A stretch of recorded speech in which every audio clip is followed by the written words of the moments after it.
Alright, so what I'm working with today is a ranch rite hay tedder. This has a 17-foot working width, made on the same blueprints as a Spar X and a brush hog. I don't know if they're made in the same factory, probably not, but they're the same machine blueprint wise. This one's had a few issues. It's been worn out. I use it every hay cutting at least twice, so it gets a lot of acreage covered with this thing, but used to run it really fast and kind of wore it out and had some issues. The first thing that went is the safety guards. They'd bolt onto those pins there. There'd be a bar and a hoop come around and keep the guards from getting into anything, the tines from getting into stuff. But it bolted on here with one bolt, and that kept breaking the bolt, and I got tired of that. I welded it on to the machine, and then the tab broke off the guard there where it was welded to the guard. So I might go back and weld a triangulated plate on there and get it back together, but they're kind of a pain in the ass when they start breaking. The next thing that went out was the jack screw here.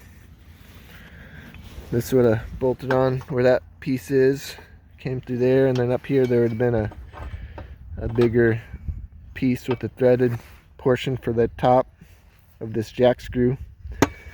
And that you had a handle on it, and you'd crank it around to get the tine height.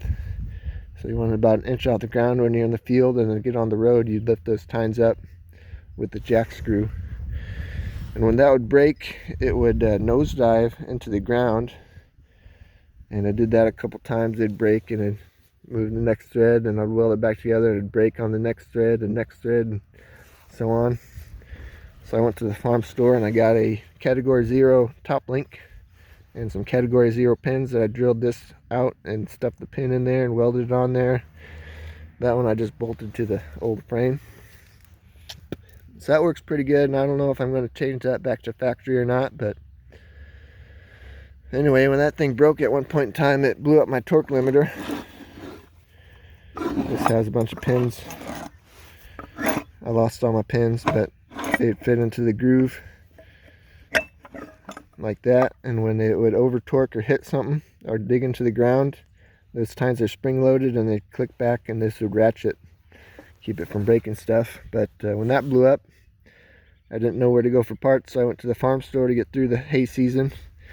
I just got a solid PTO yoke that I put the U-joint on and put onto the PTO splines back there. And so there wasn't a torque limiter on this machine when I was running it for a couple years ago.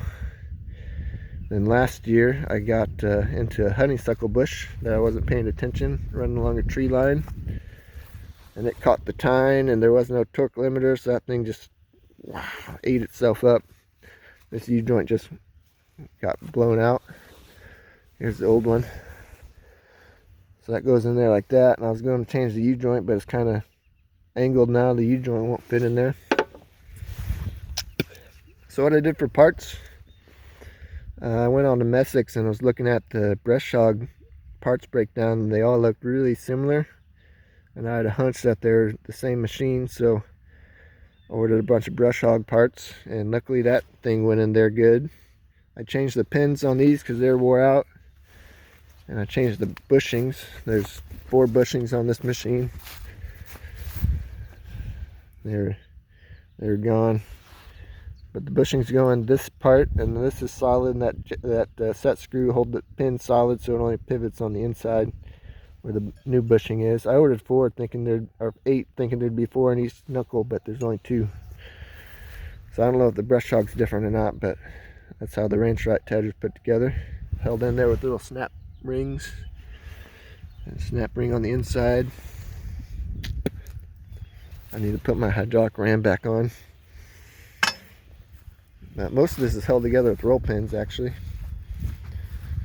Kind of a pain in the ass to put it together and take it apart, but so that's my little jack screw setup. Blew out the torque limiter, blew out that thing. Now I have a tine to replace. This is off the brush hog. It looks like it bolts in there fine.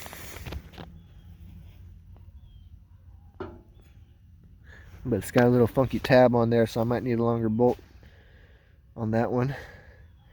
Not sure why they did that. Maybe it cracks there, but that one surely didn't crack. It just bent. So luckily I didn't blow up a gearbox, I just blew out that CV joint. So I ordered a bunch of parts and luckily they all fit off the brush hog onto this rite tedder. So this thing is about $4,000 on the Rite website, but you got to put it together, and it's made in China, so there's that. But now I can get parts for it. I think it's a little more valuable to me. I can keep fixing it when I blow it up. And if I totally wear this one out, I guess it's not too bad to order another one. So anyway, if you're looking at hate tedders and you find a Rite and you're thinking it's a pretty good deal, it kind of is. I mean, this thing's been through hell and back, and it's still fixable. The one thing is that jack screw. If you order a Rite, you might want to get onto the website and order a brush hog jack screw. Maybe it's not as cheaply made as this metal. That piece I can reuse. Just change out that piece and get this piece new, and then the handle. So, but I kind of like this setup that I got going on there. Easily replaced at the farm store. But the gearbox is held up. Nothing really major besides the torque limiter and the U-joint. But anyway, that's the Rite tedder if you want to look into them. Thanks for watching.